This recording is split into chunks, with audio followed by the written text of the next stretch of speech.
અને સીતારામ ખેડૂત ભાઈઓ, આજે આપણે ઉનાળુ વાવેતરમાં તલના વાવેતર વિશે વાત કરીશું. તો ઘણા ખેડૂત મિત્રો અત્યારે અમને પૂછે છે કે કાળા તલનું વાવેતર કરવું હોય તો ક્યાં કાળા તલના વાવેતર કરવાથી સારું ઉત્પાદન મળશે અને સુકારાનો પણ પ્રશ્ન ન રહે. તો ખેડૂત ભાઈઓ, આ વર્ષે થોડા કાળા તલના ભાવ ઊંચા જોવા મળે છે. તેની હિસાબે ખેડૂત મિત્રો કાળા તલનું વાવેતર થોડુંક વધારે કરશે તેવો આપને અંદાજ છે. તો આજે હું તમને એવી 3 થી 4 વેરાયટીની માહિતી આપીશ જે તમે ખેડૂત ભાઈઓ આખું વીંચીને વાવી શકો અને ઉત્પાદનમાં પણ તમને જબરદસ્ત ઉત્પાદન મળશે અને ક્વોલિટી બાબતે તો તમારે જોવું જ નહીં પડે તેવી વેરાયટી છે. તો ખેડૂત ભાઈઓ, વેરાયટીની હું તમને વાત કરું તો ખ્યાતિ સીડનું જે જેટ બ્લેક કરીને આવે છે તે વેરાયટી સુપર છે ખેડૂત ભાઈઓ.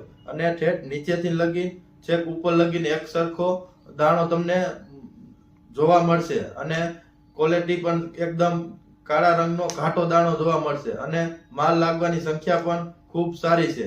અને બીજી આગળ વાત કરીએ તો ખેડૂત ભાઈઓ, બોમ્બે સુપરનું જે જેટ બ્લેક કરીને આવે છે તે વેરાયટી પણ ખૂબ પ્રચલિત છે અને વાવેતરમાં પણ ખૂબ સરસ રહેશે અને જેમાં તમને ઉગાવાનો કે એવો કોઈ પણ જાતનો પ્રશ્ન ઓછો જોવા મળશે. અને જો છોડવાની વાત કરું તો નીચેથી છેક ઉપર લગીને એક સરખો દાણો બંધાશે અને ફૂટ વાળો છોડવો છે, જેથી તમને ઉત્પાદન પણ સારું રહેશે અને તમારે ક્વોલિટી બાબતે પણ તેમાં સારું રહેશે. અને આગળ વાત કરું તો અત્યારે ખૂબ ધૂમ મચાવે છે તેવી વેરાયટી છે નિધિ સીડનું 311 કરીને જે વેરાયટી આવે છે તે દમદાર છે ખેડૂત ભાઈઓ અને અત્યારે ખૂબ પ્રચલિત પણ છે.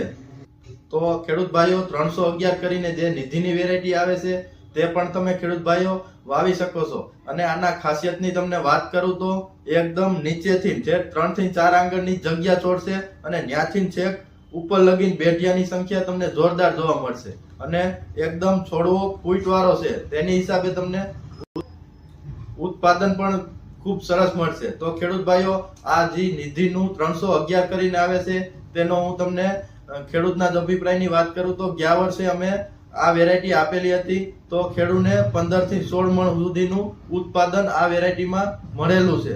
તો ખેડૂત ભાઈ, તમે પણ આ નિધિનું જે 311 કરીને જે વેરાયટી આવે છે તેની ઉપર આંખું વીંચીને ભરોસો કરી શકો છો અને આ વેરાયટી વાવી શકો છો. તો ખેડૂત ભાઈઓ, અમારી આ તલ વિશે માહિતી કેવી લાગી તે ચોક્કસપણે કહેજો. આભાર.